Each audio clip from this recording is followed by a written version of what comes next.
Go. Good afternoon, my name is Jacob Reyes. When looking through the stimulus, I've noticed that several problems were presented. Although all of them did not have the same cause, one thing was always present, which was some form of fear. This led me to the question of, what's the role of fear in society? This presentation is the result of extended research upon the foundation I was able to establish based on stimulus. This is a world organized and ruled by fear. The Center for Disease Control and Prevention studies show that 9.7% of children aged between 3 and 17 years old, approximately 5.8 million, were diagnosed with anxiety in the years between 2016 and 2019.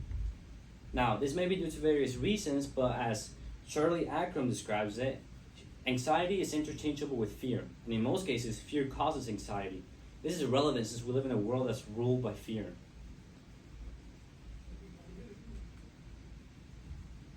Now, in every aspect of life, we have authority figures that use the emotion of fear to bring out compliance.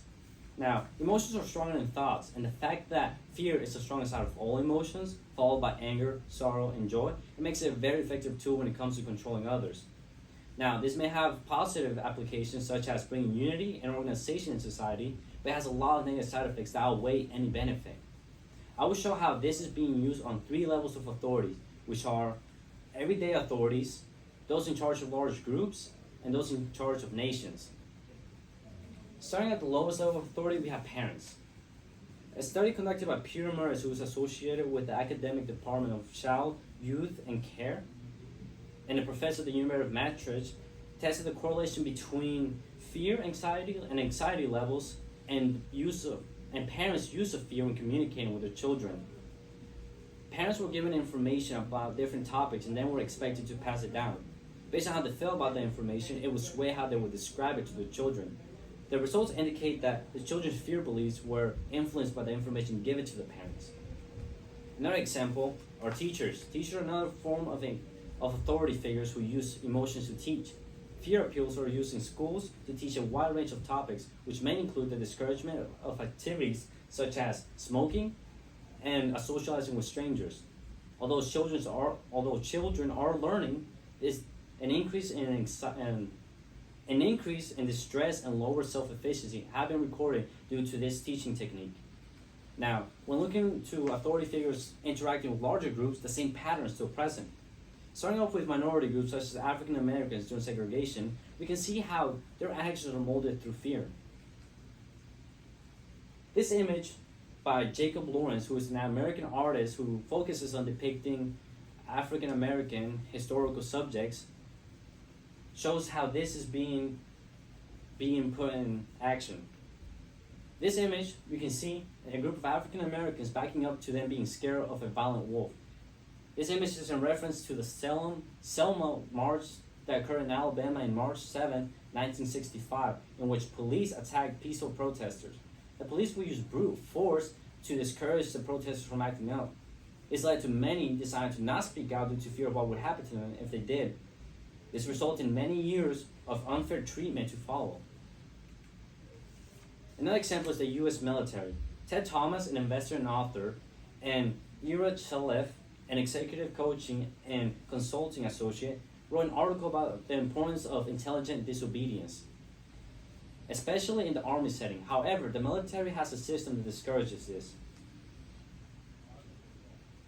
Thomas also mentioned that disobeying an authority figure is punishable under the Uniform Code of Military Justice under Articles 90, 91, and 92.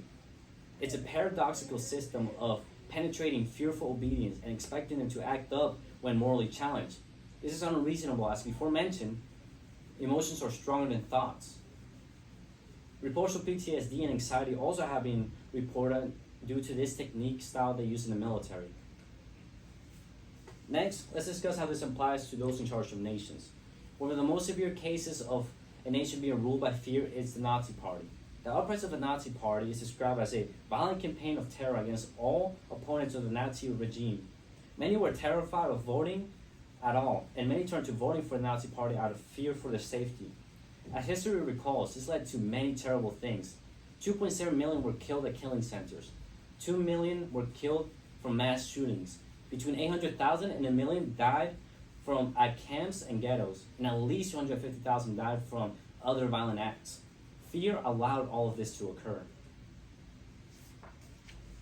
Lastly, we will discuss another example in the form of the 1932 presidential election.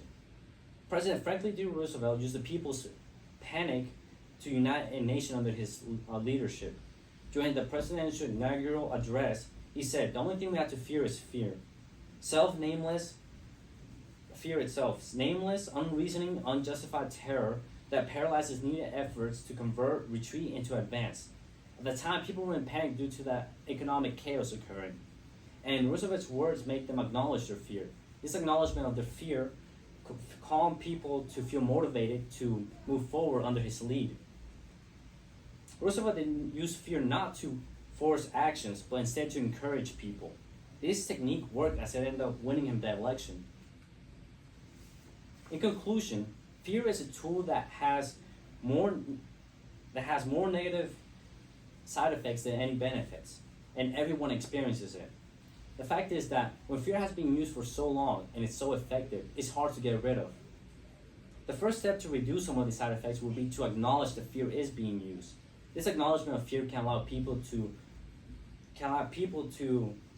act rationally with the fact knowing that fear is being used.